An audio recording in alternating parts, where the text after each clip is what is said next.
Premier লিগে টেবিলের টপে থাকায় প্রথমবারের মতো বিপিএলের শিরোপা জয়ের স্বপ্নে বিভোর মোহামেডান।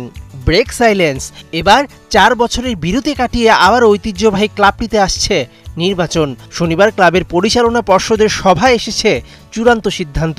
ডেডলাইন 3 অথবা 10 মে 2025। সরগরম ক্যান্ডিডেটরা। সাদা কালো শিবিরের দায়িত্ব নিতে ফিরছেন মোহামেডানের সাবেক ডিরেক্টর ইনচার্জ লোকমান হোসেন ভূঁইয়া।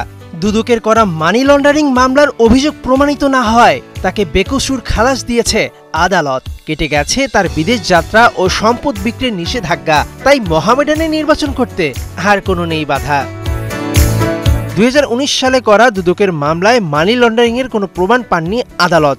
প্রমাণ পাননি মোহামেডান ক্লাবের হলরুম ভাড়া দেবার টাকা নেবার নজির। তাই তার জামিনদারদেরকে জামিন নামার দায় থেকে অব্যাহতি দেয়া হলো। এ বিষয়ে লোকমান হোসেন ভূঁইয়ার আইনজীবী ব্যারিস্টার মোহাম্মদ ইসমাইল হোসেন বলেন, তার বিরুদ্ধে মানি লন্ডারিং এর যে অভিযোগ করা হয়েছিল তার প্রমাণাদি আদালতে উপস্থাপন করতে পারেননি রাষ্ট্রপক্ষ।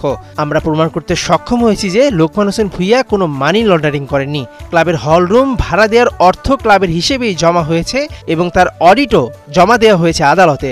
তাই আদালত লোকমান হোসেন ভূঁইয়ার বিপক্ষে আনিত অভিযোগ খারিজ করে দিয়ে তাকে বেকসুর খালাস প্রদান করেছেন। তার হাত ধরে মোহামেডানের অনেক ট্রফি জয়ের ইতিহাস আছে। আওয়ামী শাসনামলে ক্লাবের দুঃসময়ে ধরেছিলেন হাল। ক্রিকেট বোর্ডের সাবেক এই পরিচালক আগামী নির্বাচনে আবারও ফিরতে পারেন বিসিবিতে।